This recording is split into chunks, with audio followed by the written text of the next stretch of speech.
Welcome back to Questions for Dad. I'm your host, Asaya McKinley, and today we're kicking off a brand new segment, Story Time.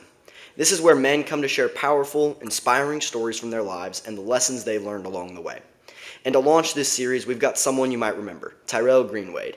He's been here before, and if you know anything about him, you know he's got some wisdom to share. Tyrel's got a story that'll challenge you, inspire you, and maybe even shift the way you see some things. So sit back, lean in, and let's dive into episode 1 of Storytime. Ty, welcome to the show. Hey, Asaya. Thanks for having me back. It's great to be here. How you been? I've been pretty good. How have you? Good. Just busy with the daily grind, but yeah, excited to be here and share some fun stories.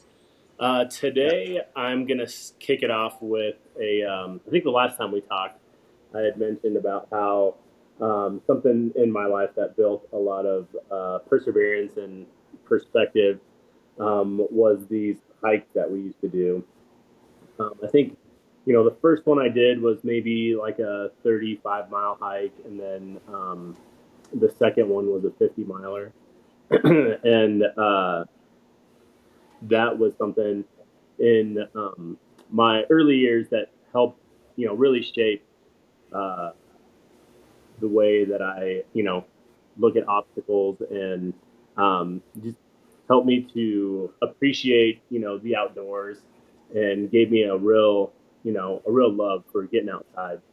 Um, so the first time we did the first hike was a 35-mile hike, and that's kind of the one I'm going to talk about today. It was the first time I'd ever done anything like this, and so we get kind of geared up. I don't really know what to expect, and this is in the mid 90s, so we're not working with like the most ultralight of backpacking gear back then. Had a pretty basic kit.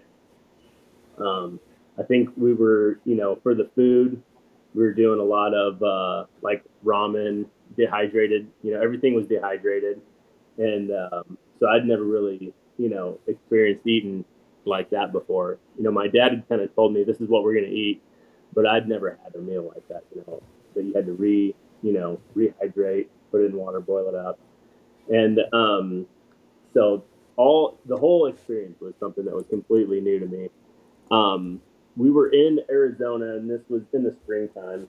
And I don't know if you've ever been out here in the spring, but it's beautiful.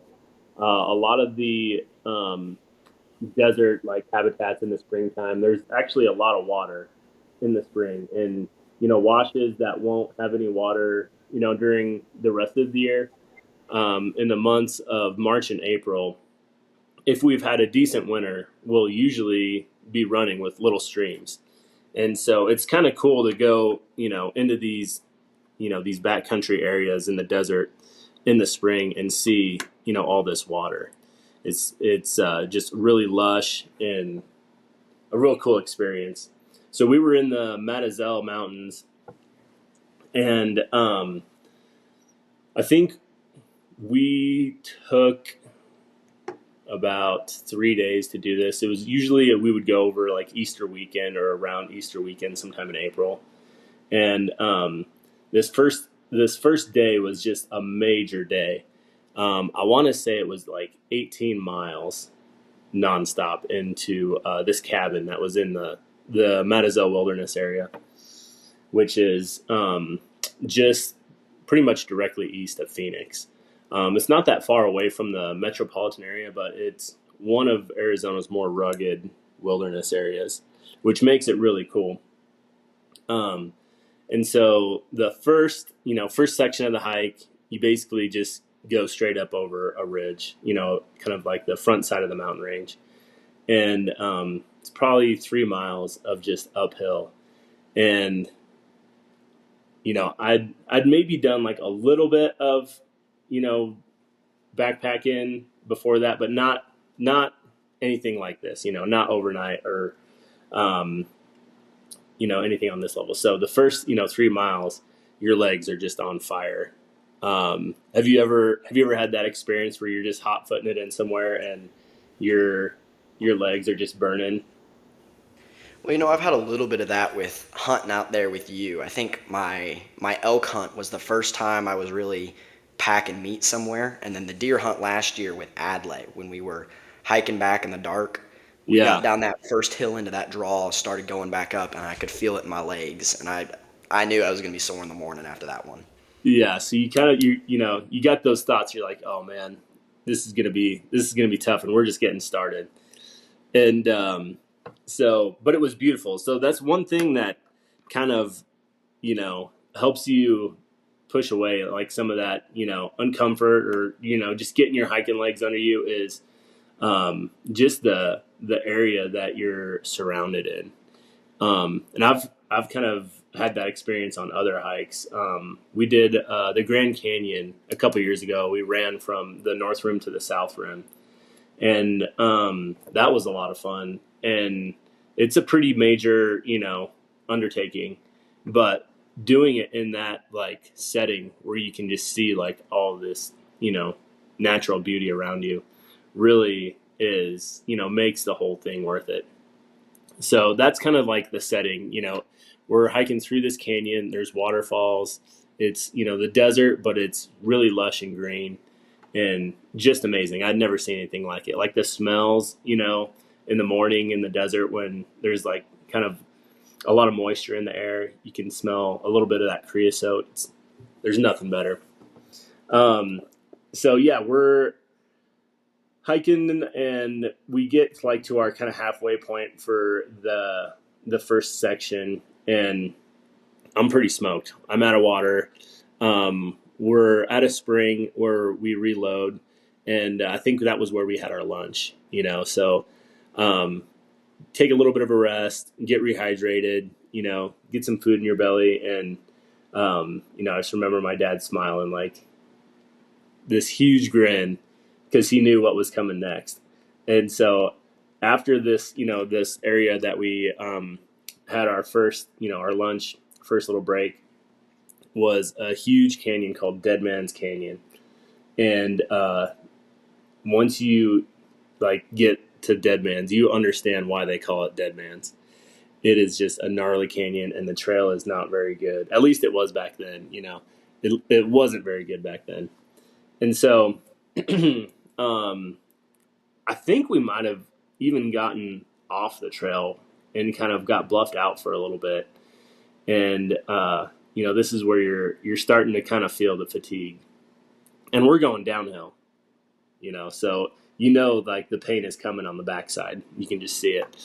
And so we get down to the bottom, and there's like a beautiful, like crystal clear stream flowing in the bottom. Take our shoes off, soak our feet in the cold water, and take a little break down there. It's nice and shady, and so that was a little bit of reprieve before the climb out of there. But again, like just being in these huge wide open spaces for the first time was just something that really I'll take away those memories forever as something that gives me a really sincere appreciation for those hard to get to places. And it's almost become like a character flaw of mine. I'll see some canyon on the map that's just gnarly. It looks like it's a real pain to get to, and I want to go check it out. So I think that was kind of the genesis of where that all started. But so we climb out of there, and the rest of the day is just a pain fest. And this is kind of where the perseverance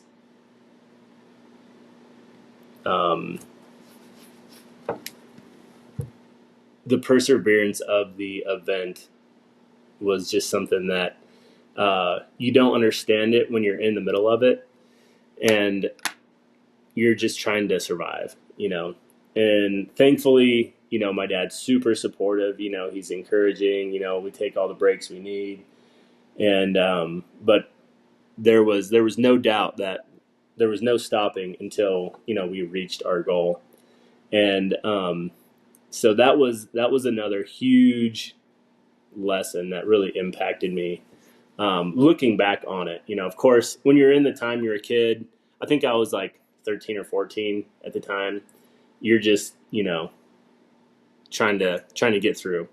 But looking back on that, that day, making it all the way into the cabin after dark, was something that I would think of anytime there was a challenge or a hurdle that I had to get over.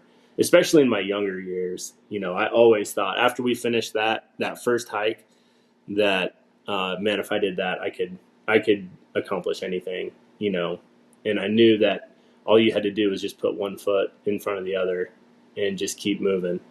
Um, and that at the end of the day, you would accomplish your goal. And so having that kind of grit really affected my outlook on challenges as a young man.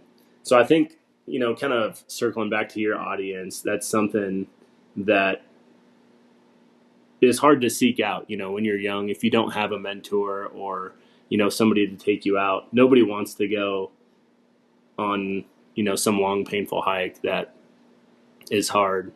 But kind of like we mentioned on the last time we got together, the last episode, how it's so important to find a mentor and seek out some of these experiences because the takeaways will impact you forever. And that's kind of been my story.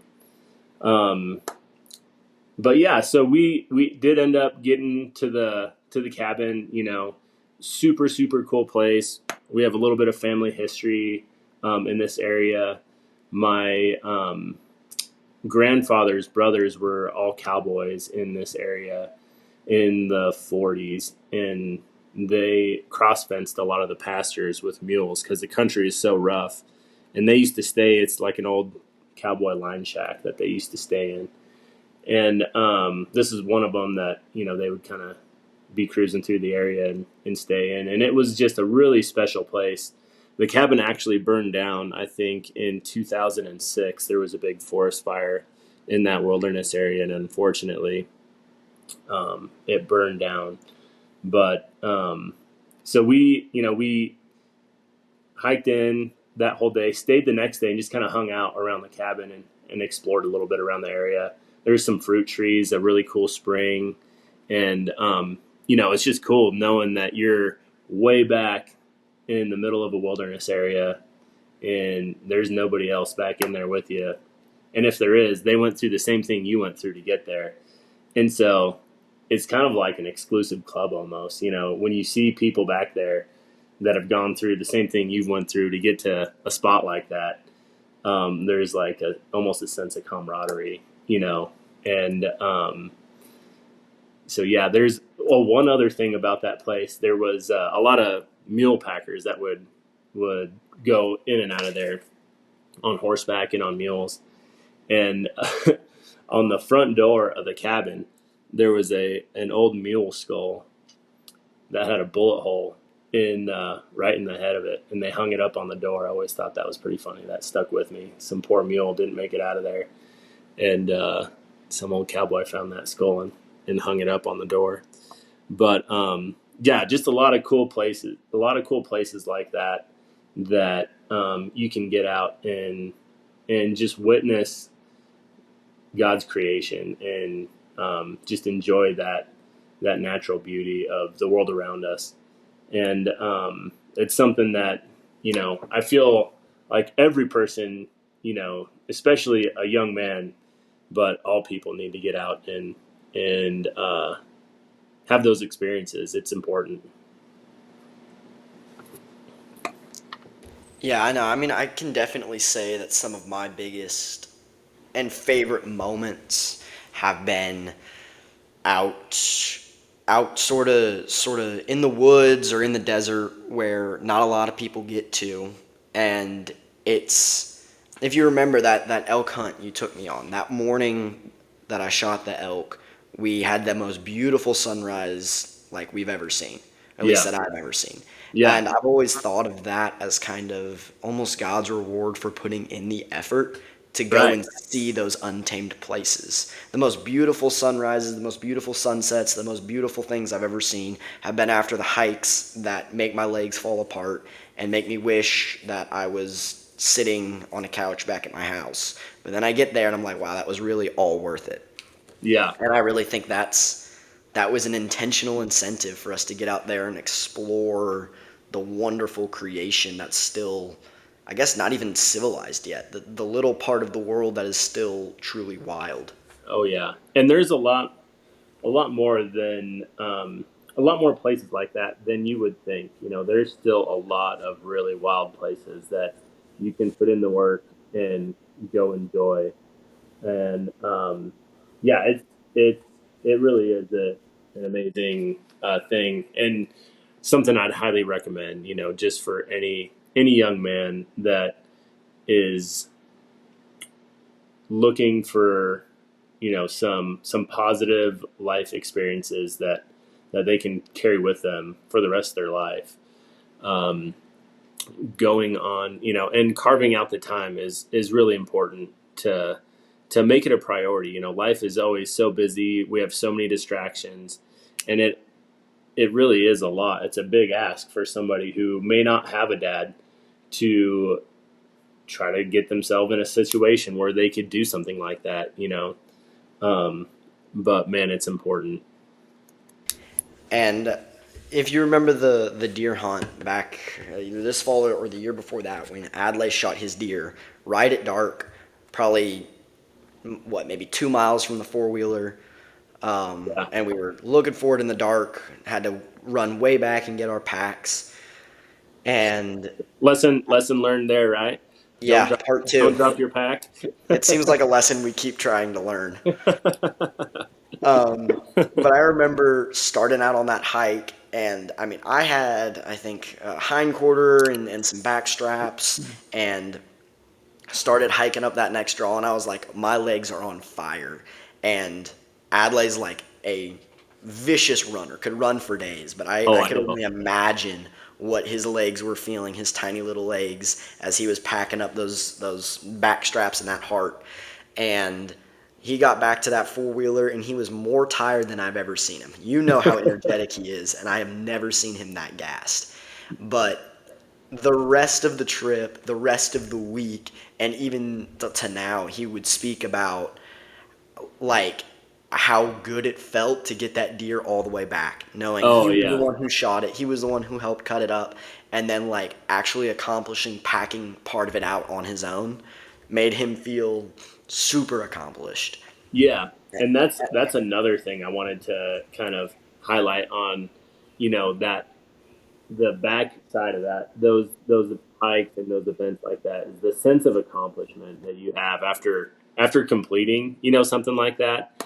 When you are on the back side of it and you're finished, you get to the truck and you're like, I did it. And that is something again that in my story I carried that with me, and I always, would look back to that for the next hurdle, for the next challenge. And you know, all you got to do is just keep putting one foot forward and um, to knock down the goals that you set for yourself. And so that sense of accomplishment, kind of like you were saying, that Adlai was describing to you. I mean, if he's talking about it, that it was something that kind of stuck with him. Yeah, I mean, it is truly a good feeling when you, even if you're just on a hike and you get to that scene or you get to the end of it and you're like, you know, I just did that. Yeah, It's a pretty good feeling, but especially when you get back, at least in my personal opinion, especially when you get back with a whole bunch of protein on your back, that's an even better feeling because you know that you have not only put in the work to go and see something beautiful, but you've also put in the work to provide something that, most people will never understand that feeling. And that's something that I think some people don't understand about hunting. There's people out there who don't agree with hunting and they don't like the principle of it and stuff like that. But I yeah, think one thing they'll never understand or feel is the overwhelming sense of accomplishment when you provide something, and not just a hunting for sport, but you put meat on the table for people you care about, and you successfully get to do that, is a feeling that nothing is compared to, at least for me personally.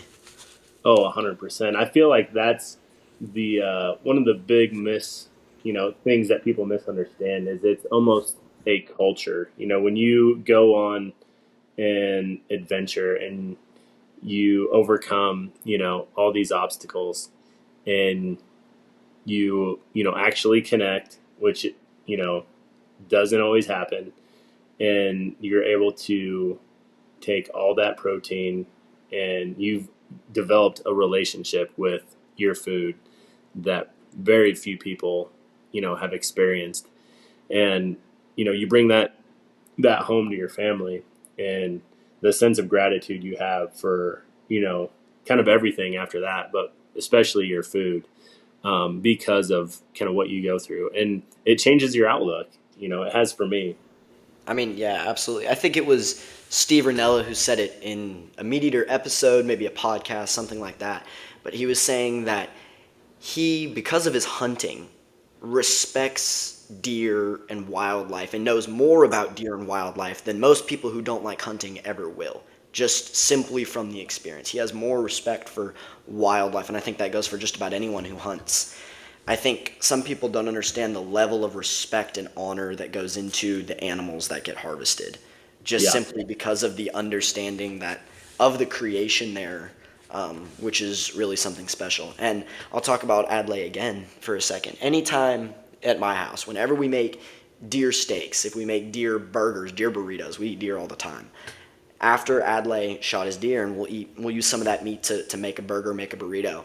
He'll Uh, always be proud, and he'll sit down with a smile on his face to tell everybody that this was his deer and that this was the meat that he was able to bring home. oh And my, it's kind of inspiring because I know I definitely feel that as well, but it's inspiring to see it in him because yeah. I have tried very hard to get him into hunting and to find opportunities for him and to go out with him, and to see him so excited about it is really really something special. Yeah, yeah, that's awesome. I love hearing that. Adlai is a kid who, he carries his joy with him, and you can just see it on his face. I could just totally picture him, sitting straight up at the table with a smile a mile wide, and you know, making sure everybody knows where that protein came from. Yeah, and I mean, I think part of that pride, kind of like we were talking about earlier, definitely comes from the perseverance of that Right. because you know I can tell you, I've shot a deer out of a deer stand. I walked. It was maybe a 10-minute walk from the truck. I went and sat in a deer stand, and I shot a deer this past fall. Hmm. Beautiful buck. I was super happy about it. I was super proud of it. Got to bring some meat home. But I can tell you that it was a bigger buck, had more meat, better rack, but it did not feel as good as that little spike that I shot out in Arizona because I didn't have that 3 mile trek chasing them up and down across these draws to finally catch up to them.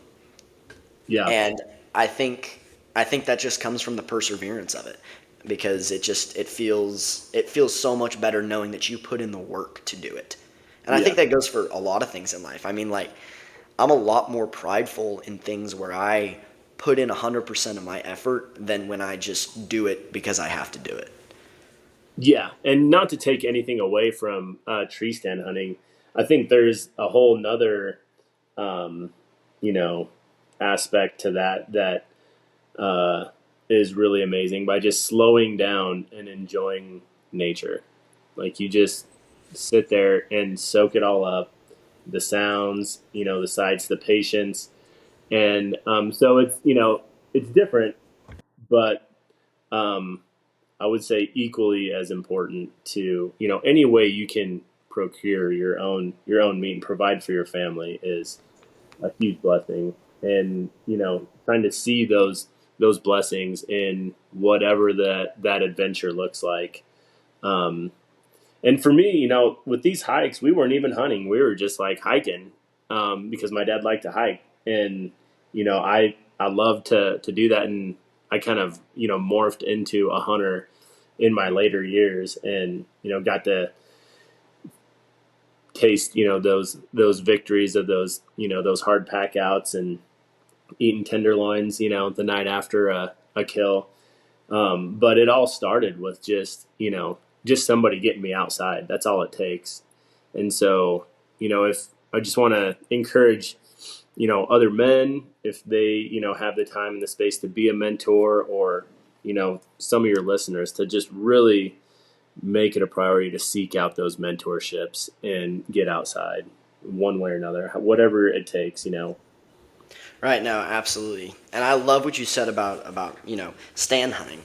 I love it just as much as I do, hunting out in Arizona, but it's for different reasons. Yeah. Like when I hunt in a stand like that morning, I got to listen to the whole forest wake up around me.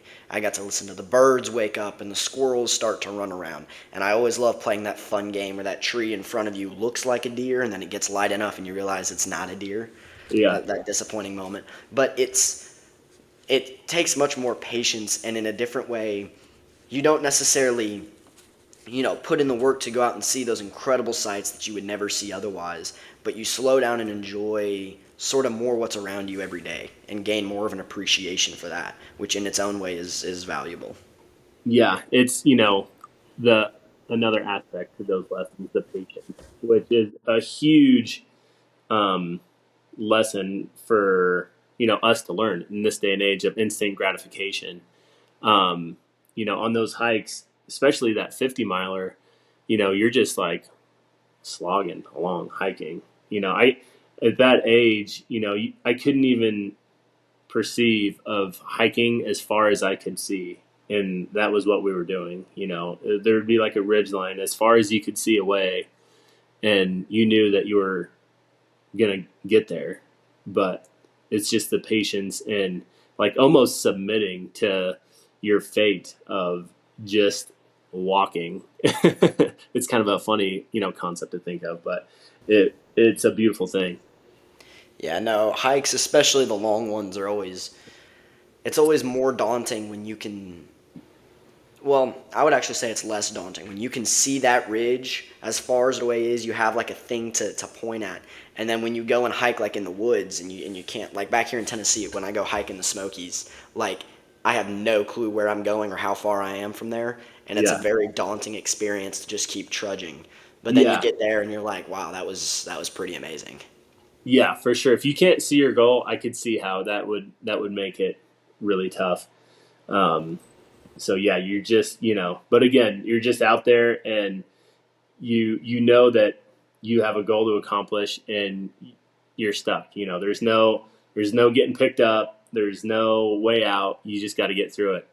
And that experience is just really, really important. I feel like for people to have that. My perseverance definitely started with those hikes and with those hunts. But I think one of the biggest builders for me is, on hikes I have that perseverance of, I need to push and get to this point or this point or get to this glassing spot. But when I am packing out a deer or an elk or even javelina and like you're walking out, that for me builds the most perseverance because at that point you can't turn around. You Yeah. like there is no turning around going back to the truck if something happens. Like you have to just keep walking until you get there because you're hiking back.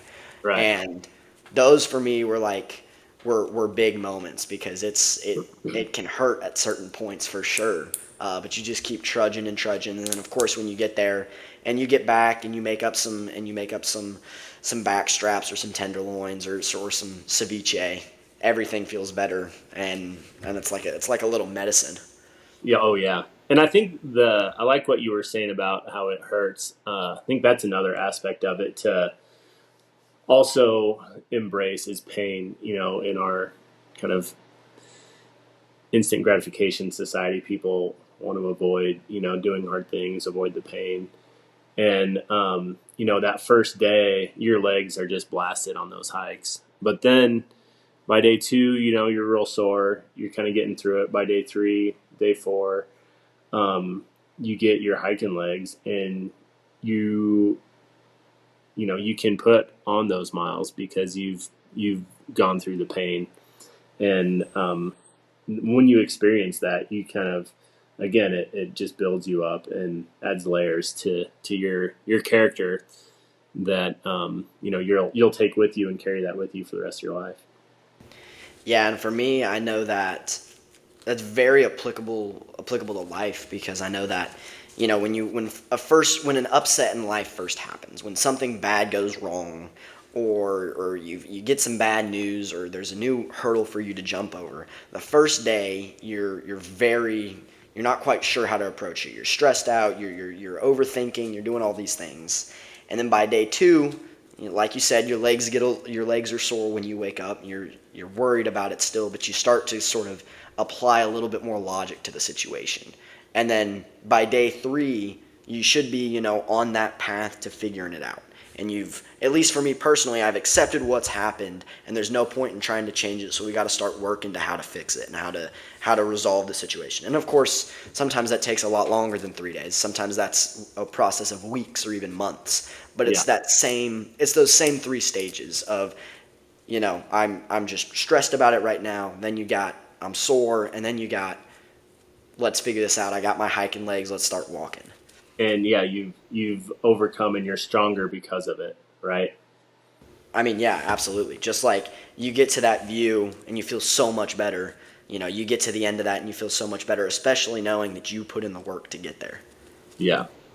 Yeah. And then, you might not be ready to do it again, as soon as you get back to the truck, but maybe in the next season, a year from then, you're chomping at the bit to go punish yourself again, which is kind of a funny.